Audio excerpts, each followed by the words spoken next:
Alright, so book 2, proposition 14. It's the last one, right? Yeah, last one of book 2, and thanks to the gods of geometry, the statement is super short. To construct a square equal to a given rectilineal figure.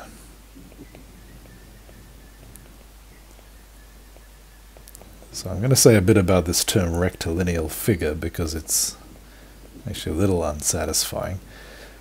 So the picture that comes along with the proposition is the following.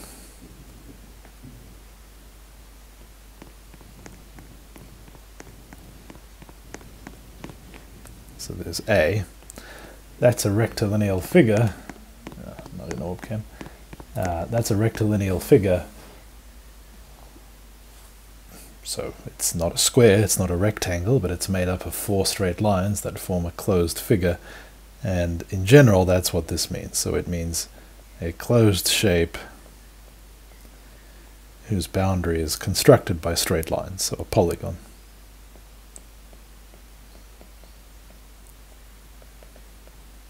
Doesn't have to be 4, yes, whatever. That's right, yeah.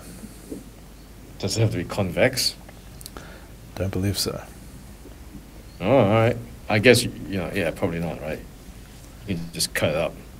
Yeah, so when I asked you twice earlier, he was pointing me to later points in the book, and there are actually more general kind of rectilineal figures than the ones we're looking at. But yeah, as you just said, you can cut it up. But there's like this whole, I don't know, that's not so straightforward, I think. So maybe I'll start the proof, and then we're going to appeal to proposition 45 of book 1, which is the last time perhaps we kind of thought about rectilineal figures carefully. So I'm going to prove it only for the 4-sided case, which is what Euclid does. And there's kind of this, I think it's actually a real gap where it's not even asserted that it's true in general. The proposition is stated for rectilineal figure, and this is used elsewhere to mean a more general thing. But somehow the proof only works directly for 4-sided. Because, for example, we're going to, draw a line across it and make 2 triangles and something like that. Okay, anyway, here's the proof.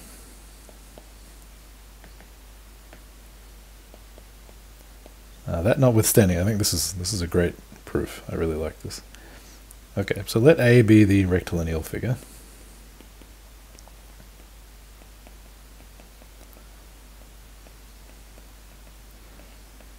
I'm going to rescue this area here.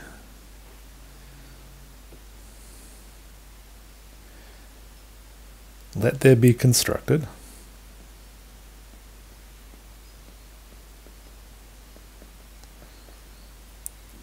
a rectangular parallelogram, just parallelogram, sorry, just rectangle, BD equal to A. So this is proposition 45. Now proposition 45, if you look back at it, says given a rectilineal figure and a rectilineal angle, so just meaning 2 lines that meet at a point and you take the angle between them, and you don't really care about the lengths of the lines.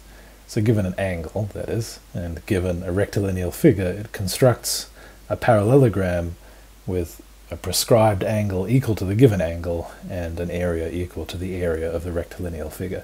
So in this case, since I want a rectangle, I'm just going to take the angle in proposition 45 to be a right angle. So that gives us BD.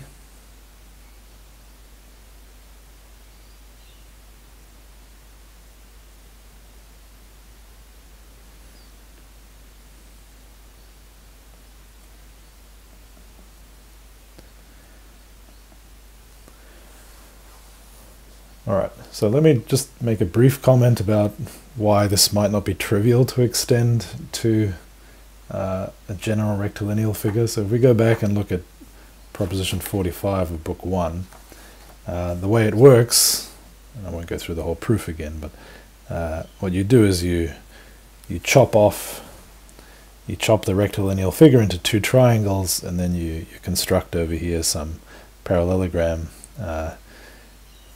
whose area is sort of made up of two pieces, and one is equal to one triangle, one is equal to the other. So, you know, it's kind of plausible that if you had more sides to your thing, you would just, you know, just divide it all into triangles and kind of run a generalized argument. That we didn't do that, and you'd have to prove by induction that that worked, I guess. Yeah, so I think, I mean, if you could generalize proposition 45 to genuinely any rectilineal figure, which we didn't quite do, then everything else in proposition 14 now would just follow directly, because now I'm done with A. I don't care about A anymore. I have BD, and that's all I need. Okay, then if BE, well, if BE equals ED, we're done.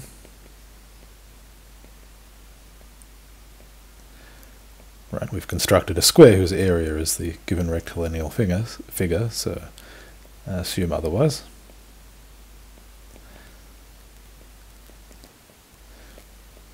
And without loss of generality, that ED is the smaller, as I've drawn it.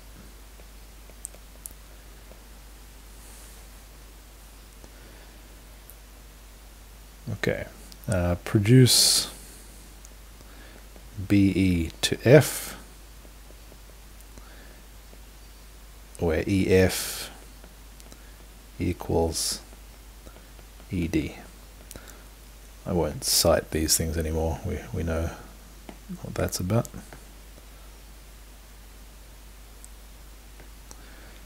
So that's E.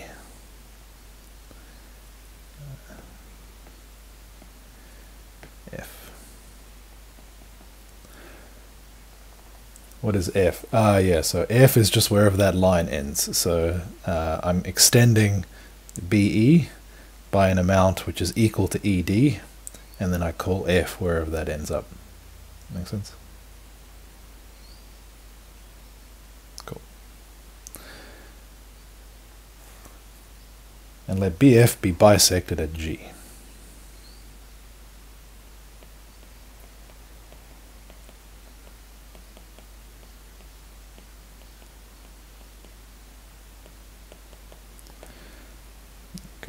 So we'll put that here.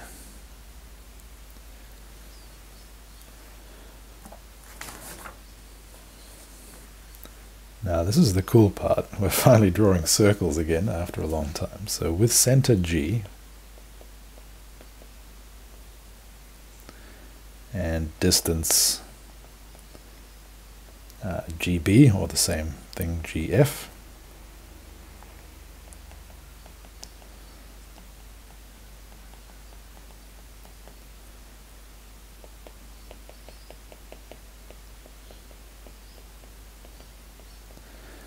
so we're going to construct a semicircle. The point H actually hasn't been defined yet, so that's kind of a bit awkward, but to give it a name that involves H, but we'll just draw it like this. Okay. Okay. Let DE be produced to H. Okay, so we might ask, does this all make sense? So that is DE extended upwards until it hits H. That's the definition of H. Okay, so for that to work, and we'll connect G to H. Let's see, do I have to check anything here?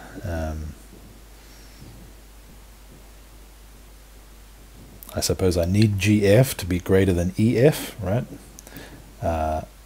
But that's true because half of BF is greater than ED, and that's because BE is greater than ED. So the picture actually looks the way it is supposed to. Okay, any questions about the construction? So now we're going to make deductions.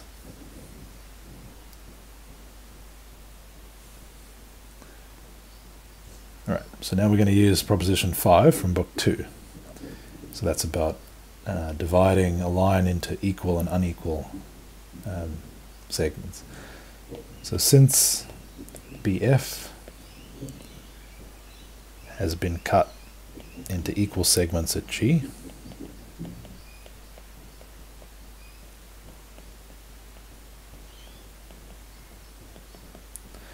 and into unequal segments at E,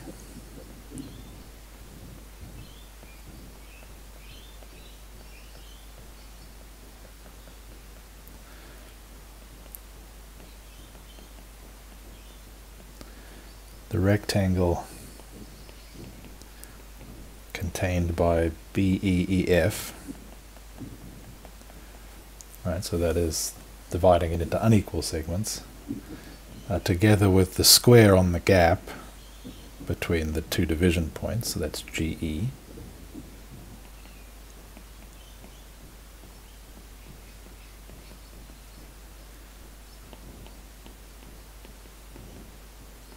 equals the square on GF.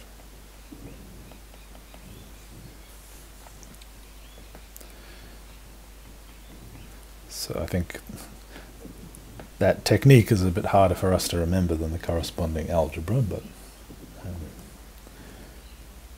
that's fine. But GF equals GH, it's the definition of a circle. So I'll just write PE cross EF for that rectangle.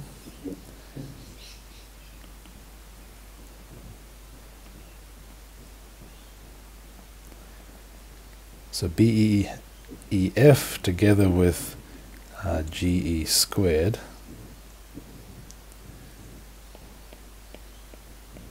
equals the square on GH.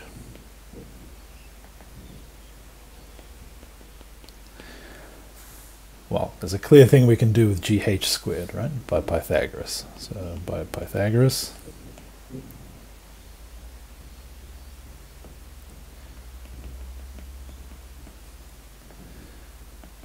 this is GE squared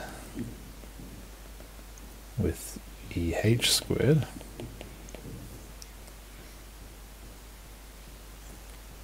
Okay, so what have I done? I've shown that this is equal to this, and now I can subtract GE squared from both. Subtracting.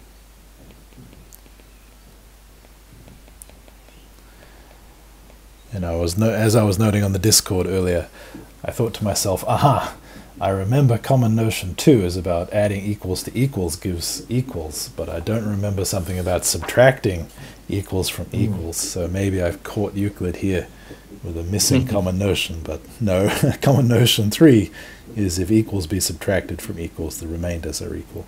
We've probably used that before and I just forgot, but it's occurred much less often than common notion 2. We've definitely subtracted squares from both sides of algebraic equations when I've done the proofs, right, without comment. Yeah. Yeah, that's right. So that gives us that BE cross EF equals EH squared.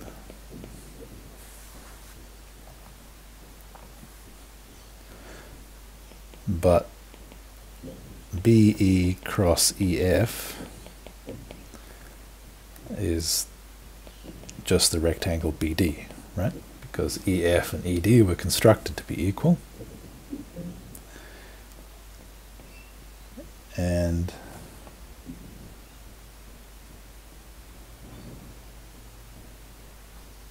okay, so BD is EH squared, and so we're done, right? This is the desired square.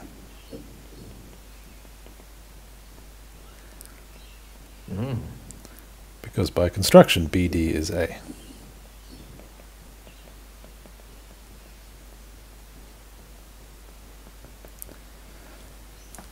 So I don't know about you, but that was not obvious to No. me. That No. that's very clever. So yeah, that's where you get the how you turn any rectilineal figure into a square. So yeah, given a more general figure, you would first generalize proposition 45 to turn it into a rectangle, and then you fix it up to get a square. That's pretty cool. Yeah, I like that. I do like Euclid's style in that he does tend to end the books on actual high notes, right? Yeah. Yeah, so that's it for book 2. Awesome. So this is like taking a square root, right? Yeah, that's right. Yeah. Any degree. Yeah. If you don't have, I guess if you only have geometry, you can do it. I wouldn't know how to do this without being told this proof, right? Just Yeah, certainly. Yeah. I would not have known how to construct BD before reading Euclid, right? Right. I suppose it might have occurred to me what would we do if we were just given a rectilineal figure and trying to square root the area. I suppose we might.